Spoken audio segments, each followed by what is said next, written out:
అందరికీ నమస్కారం. ఈ రోజు ఆంధ్ర రాష్ట్ర ప్రజలందరూ కూడా, ముఖ్యంగా మహిళలందరూ కూడా బాబు గారి ప్రభుత్వం, అదేనండి గోటాల కూటమి ప్రభుత్వం పైన చాలా కోపముగా ఉన్నారు. తొక్కలు సూపర్ 6 అంటున్న మహిళా లోకము కనపడితే తాట తీసేస్తామని కూడా మహిళలందరూ కూడా హెచ్చరిక చేస్తున్నారు. బాబు గారు, మీకు మంచి రోజులు రావాలని కోరుకుంటున్నాను. మీకు మంచి హృదయం కలగాలని కూడా అందరూ కోరుకుంటున్నారు. ఒక అమ్మగారిని అడుగుదాము. అమ్మగారు, ఏమైనా పథకాలు మీకు అందుతున్నాయా లేదో, పెన్షన్ వస్తుందా లేదో కొంచెం చెప్పండి. ఏమి ఒక్క రూపాయి రావట్లే. తల్లికి వందనమైనా వచ్చిందండి? అసలు నాకు ఇవ్వలేదు. ఏమండి, ఉచిత గ్యాస్ వచ్చిందంటగా మీకు?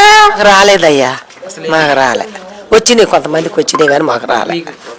అమ్మా, మీరు పచ్చబెల్ల పెట్టుకుని వెళ్తే మీకు అన్ని పథకాలు వస్తాయి కానీ పచ్చబెల్ల పెట్టుకోకుండా వస్తాయి రావుగా.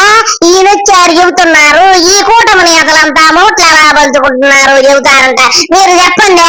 ఏముందండి, 5 సంవత్సరాలు ఆకలితో ఉన్నారు, 3 ఉన్నాయి, ముగ్గురు పంచుకోవాలి. మరి సంచి కావాలి కదా, డబ్బులు ఉన్న పొదలో ఉంటూ అడుకోవడం తప్ప వేరే లేదు. I hate bangers. జగన్ ప్రభుత్వంలో అదే ఆయన తిన్నారని తెలిసి వీళ్ళు బతకనిచ్చేవాళ్ళు కాదు, ప్రజలుగా పెట్టాడు పాపం.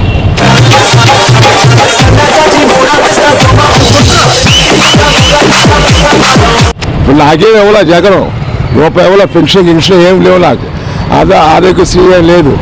కానీ వీళ్ళు వచ్చారు, వీళ్ళు కూడా లేదు. జగన్ చేసినంటే కులం మతం లేకుండా, పార్టీ లేకుండా అందరికి ఇచ్చాడు. వీళ్ళు ఏదో పార్టీ పెట్టుకొని సభ్యతలు రాపిచ్చి ఆలగాలకే ఇచ్చుకుంటున్నారు. నేను మాటిస్తున్నాను, భయం గాని, పక్షపాతం గాని, రాగద్వేషాలు గాని లేకుండా నీకుండే ఎన్ని రాగద్వేషాలేగా.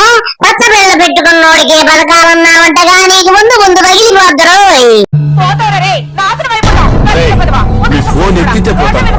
రేపు అధికారులకు సమావేశం పెట్టి చెప్తాను.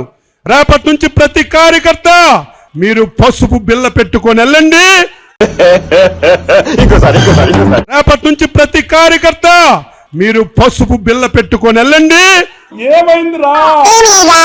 నల్లరాలు బాగా ఈ అచ్చిగాడికి పిచ్చి పెరిగిపోయింది. గట్టి సిడ్ని తిని తిని పిచ్చెక్కిందంట.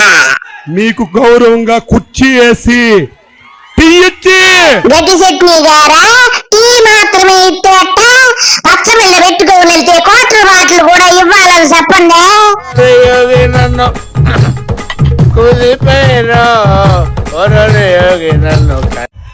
మీ పని ఏంటని అడిగి మీ అందరికీ పని చేయించే విధంగా అధికారులకు లైన్లో పెడతాను. మొహం పగిలిపోద్ది.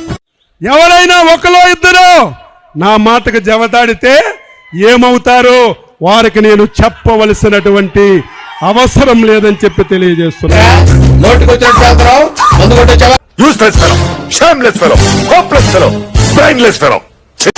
ఏది నోటుకొస్తుంది మాట్లాడికి అన్నయ్య గారా, మీ ఆశ్చర్యానికి 20,000 ఇవ్వలేదంటగా.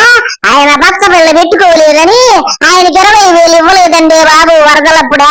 వైఎస్ కాలనీలో ఇల్లు మునిగిపోయింది. మా వాచ్మెన్కి 25,000 రాశారు, ముష్క ఏమి ఇవ్వలేదు. ఎందుకని ఇవ్వలేదు? వాళ్ళు తినేశారు. అందరూ ప్రజలకు తెలిసి మోసపోయారు, అంతే, ఏం లేదు. అన్నయ్య గారా, అన్నీ తెలుసుగా మనకి. ఎవరికి ఇస్తారో ఎవరికి ఇవ్వరో అన్నీ తెలుసుండి కూడా ఎందుకండి ఇలా మోసపోతారు? ఇకపోతే ఇంకొక అన్నయ్య గారు ఇచ్చారు, మీరు చెప్పండి. 6 హామీలని చెప్పారు, ఒక్కటి కూడా నెరవేరలా. జగన్ వచ్చినప్పుడు ఎందుకు రాలేదు? ఆసరా వచ్చింది, తల్లికి వందనం వచ్చింది, రైతు భరోసా వచ్చింది, అన్ని వచ్చినాయి. 0 వడ్డీ లేడీస్ కి చేయుత అన్ని వచ్చినాయి. ఇప్పుడు ఏమొస్తున్నాయి? ఏమీ లేదు. సూపర్ 6 అన్నారు. ఏ సూపర్ 6 ఏం చేశారు? మాకు గ్యాస్ డబ్బులు లేదు, తల్లికి వందనం లేదు, రైతు భరోసా లేదు, ఏమీ లేదు. చంద్రబాబు గారు అన్నారుగా, నీకు 15, నీకు 15, నీకు 15, అందరికి 15 అన్నారు. ఏమి ఇవ్వలేదుగా. నీకు ముందు మహిళలందరూ కలిసి బాగా చేశారంటే ఆ గ్యాస్ అంటే మేము బుక్ చేసిన మా డబ్బులు మాకు అకౌంట్ లోనే వేస్తున్నారు. ఆయన ఇచ్చింది ఏం లేదుగా. వచ్చింది సిలిండర్ అన్నారు, సంవత్సరానికి 3 సార్లు. ఏది ఒక్క సిలిండర్ కూడా ఇవ్వలేదుగా. అక్క ఏమి ఇవ్వడుగా. తల్లి కన్నం పెట్టినోడు పిన్నమ్మకి బంగారు గాజులు ఎట్టా చేయించాడనుకున్నావక్క. అనవసరంగా ఓటేసి మోసపోయారుగా మీరందరూ. ఇవ్వలేదు. లేదయ్యా. ప్రతి మహిళ ఆ రోజు గెలిచడానికే ఏదో గెలుపొందడానికి అలా చేశారు కానీ ఏమి ఇవ్వలేదు మాకు. 1500 లేదు, ఏం లేదు. జగన్ పరిపాలనే బాగుంది మాకు. నీ పథకాలు వచ్చినాయి, ఒక్కొక్క ఇంటికి 1,50,000 దాకా వచ్చినాయి జగన్ ఉన్నప్పుడు. ఇప్పుడు ₹1 కూడా వేయట్లేదు. ఏముందమ్మా, ఆయన అన్ని అబద్ధాలు వరాలన్నీ ఇచ్చారు, ప్రజలందరూ నమ్మి ఓట్లు వేశారు. ఇప్పుడు వేసిన తర్వాత జగనన్న పరిపాలనలో ప్రతి ఒక్క ఇంటికి ప్రతి ఒక్క నెలకి ఎంతో కొంత ధనం చేరింది. అందరూ కూడా ప్రజలు ఆనందంగా సుఖశాంతులతో బతికారు. ఈ 6 నెలల నుంచి ప్రజలందరూ కూడా నానా ఇబ్బందులు పడుతున్నారు. అప్పుడేమో కరెంటు ఛార్జీలు మోతని చెప్పాడు జగన్ కాలంలో. బాధుడే బాధుడని ఇతను బాధి అవతల నూకాడు. దాదాపు 15,000 కోట్ల రూపాయలు జనాల నెత్తిన మోపినటువంటి ముఖ్యమంత్రి చంద్రబాబు నాయుడు గారు. ఏనవదోరు పవన్ కళ్యాణ్ గారు వచ్చారు. జనసేన పెట్టిందే మేము ప్రశ్నించటానికని. ఆయన ప్రశ్నలు ఎట్టిపోయినాయో, ఆయన ఎక్కడ ఉన్నాడో కూడా అర్థం కాదు. పవన్ కళ్యాణ్ గారా, మీరన్నట్టే మీ బతుకు చెడిపోయిందంటగా, నీకు రోకేసుకునే వచ్చేసేంతగా నాకు తెలుసు. ఇప్పుడు బాధుడు మనలన్న వైసీపీని అన్నారు కానీ బాధుడు అని ఇప్పుడు బాధుడు నెక్స్ట్ ఇప్పుడు జనవరి 1 వచ్చిందంటే రిజిస్ట్రేషన్ ఛార్జెస్ కూడా పెంచుతున్నారు. అభివృద్ధి చేస్తాం, సంపద సృష్టిస్తాం, సృష్టించిన సంపద మళ్ళీ ప్రజల కోసం ఖర్చు పెట్టే విధంగా, పేదవాళ్ళకు తీసుకుపోయే విధంగా కార్యక్రమాలు చేపడతాం. హాయ్ బాబోయ్, మరి పెద్దవాళ్ళు రజనీకాంత్ లాగా మాట్లాడుతూ నా చోట్ల సంపద సృష్టింతాం అంటే ఈ రకంగా సృష్టించాలని ప్రజలు అనుకోలేదు. ఇప్పుడు ప్రజల్లో చాలా, ఇప్పుడు ఏ ఎలక్షన్ వచ్చినా ఇప్పుడు జగన్మోహన్ రెడ్డి గారిని అఖండ విజయంతో గెలిపించేలా ఉన్నారు ప్రజలు. అన్నయ్య గారా, మీరు చెప్పింది కరెక్ట్ అండి. బాబు గారు ఆయన పిల్లం కోసము పిల్లోడి కోసం చూసుకుంటారు కానీ మనకు సంపద ఇస్తారని ఎట్టా నమ్ముతామండి. మరి పవన్ కళ్యాణ్ గురించి ఏం చెప్తారండి మీరు? ఆయన ఏంటి, ఆయన బాస్ ఎలా చెప్తే అలా వింటాడు ఆయన. ఇప్పుడు ఆయన ఉప ముఖ్యమంత్రి, ఆయన ముఖ్యమంత్రి చెప్పినట్టు ఉప ముఖ్యమంత్రి ఉండాలి. కాబట్టి ఆయన మాట జమదాడానికి ఈయనకు హక్కు లేదు. పవన్ కళ్యాణ్ గారు విన్నారుగా ఏం చెప్పారు? మీకు నోట్లో 4 లేదు, సీఎం గారిని చూస్తే జడుచుకుంటారని అందరూ అనుకుంటున్నారండి. నాకు తిక్కలేస్తే సీఎం అయినా ఒకటే, సీఎం అయినా ముందు నీకు లెగాలి కదా, అది తిక్క లెగాలి కదా. సూపర్ 6 అని పెట్టాడు.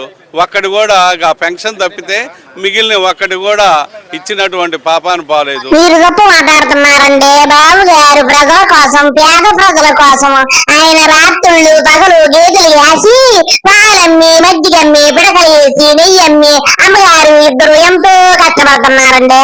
మామూలుగా 5 సంవత్సరాలకు ఒకసారి తలసరి ఆదాయం 2 అయితే కొంతమంది ఆదాయం 100 సార్లు పెరిగింది. బాబు గారు సంపద మీకే పెరిగిందండి, ఎవరికి పెరగలేదండి. మీరండే గేదెలు మేపండి, పాలు తీసి పేడ తీసి పిడక కొట్టి మజ్జిగ చేసి పెరుగమ్మి, అమ్మి, నెయ్యమ్మి ప్రపంచంలోనే అత్యంత ధనవంతులంట కదండి. మీరు గిన్నెస్ బుక్ రికార్డులోకి ఎక్కుతారులేండి. పేదవాడి ఆదాయం మాత్రం 3 సార్లే పెరిగింది. నేను ఆ పేదవాడికి అండగా ఉంటా. 3 సార్లు పెరిగేవాడికి 30 సార్లు 40 సార్లు పెంచే బాధ్యత నాది. అమ్మ బాబోయ్, వీడితో చాలా డేంజర్. పరాగ్గా ఉన్నావా, మనకు తెలియకుండా మన కిడ్నీ కోసి మనకి. బాబు గారు, మీరు బతుకున్నంత కాలం పేదవాడు ఎవడు కూడి తినదండి, ఎవరికి కూడా ఆదాయం పెరగదండి. ఇది మాత్రం అంటే క్లియర్ కట్ అండి. ఆ గ్యాస్ ఇస్తామన్నాడు 3 సిలిండర్లు, ఎవరికి ఇస్తున్నారో తెలియదు. 50 ఏళ్ళు నిండిన ఎస్సీ ఎస్టీలకి పెన్షన్ అన్నారు, ఇంతవరకు లేదు. ఆ సూపర్ 6లో ఒక్కటి కూడా ప్రవేశపెట్టిన పాపాను బాలేదు. ఈ నాకన్నా వరుసగా ఉన్నాడేంట్రా. ఆంధ్రప్రదేశ్కి పెద్ద దరిద్రం ఎవరంటే ముగ్గురేనండి. మా ఏబిఎన్ ఛానలోడు, ఈనాడు పేపరోడు, తర్వాత ముఖ్యమంత్రి గారు చంద్రబాబు నాయుడు గారు. ఇంకో అమ్మగారు చారమ్మగారిని అడుగుదామమ్మా, మీకేమేం పథకాలు అందుతున్నాయి? అన్ని కూడా సూపర్ 6 పథకాలు అందాయా? బాబుది మాకేం రావట్లేదు, రైతు భరోసా రావట్లేదు. నీకు 15 అన్ని అందరికి చెప్పాడు, మోసగించాడు. ఈరోజు హామీ ఇస్తున్నాను, తల్లికి వందనం కింద సంవత్సరానికి ప్రతి ఒక్క బిడ్డకి 15,000 రూపాయలు ఇచ్చే బాధ్యత నాది. ఆ మొహం చూడండి, పరమ బోరింగు మొహం. ఒకరి నిబంధన లేదు. 2 ఉంటే 2కి ఇస్తా, 3 ఉంటే 3కి ఇస్తా, 4 ఉంటే 4కి ఇస్తా. ఏదో ఫేసు అమర్చిపోయిన మొహం నువ్వునే. మనం హామీలు ఇచ్చాం, సూపర్ 6 చెప్పాం. చూస్తే భయం వేస్తా ఉంది, ముందు కదలలేకపోతున్నాం. ఈ విషయాలు రాష్ట్ర ప్రజానీకం కూడా ఆలోచించాలి. ఇలా జీవితంలో నువ్వు ఇంకా మారవా? మారను. ఒక్క రూపాయి కూడా ఇవ్వట్లా. మాకు జగనే బాగా తెచ్చాడు, బాగా చేశాడు. ఏ పథకాలు చెప్పినా అన్ని తీర్చాడు. అసలు ఏ చెప్పినా కానీ ఏ ఈవుడు ఆయన ఇచ్చే మనిషి కాదు. మాట చెప్పి గెలవటమే ఆయన పని, ఇచ్చే మనిషి కాదు ఆయన.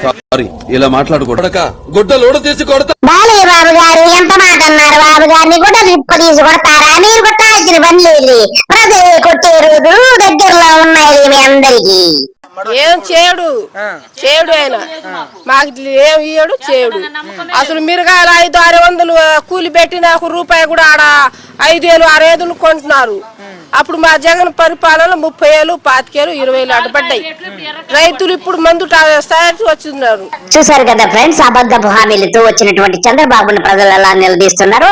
ఇతనికి కాలం అతి సమీపంలోనే ఉంది అని చెప్పడం ఎంత మాత్రం అతిశక్తి లేదు. ప్రజలు ఇతనికి తగిన బుద్ధి చెప్తారు. అందరికీ నమస్కారము, బాయ్.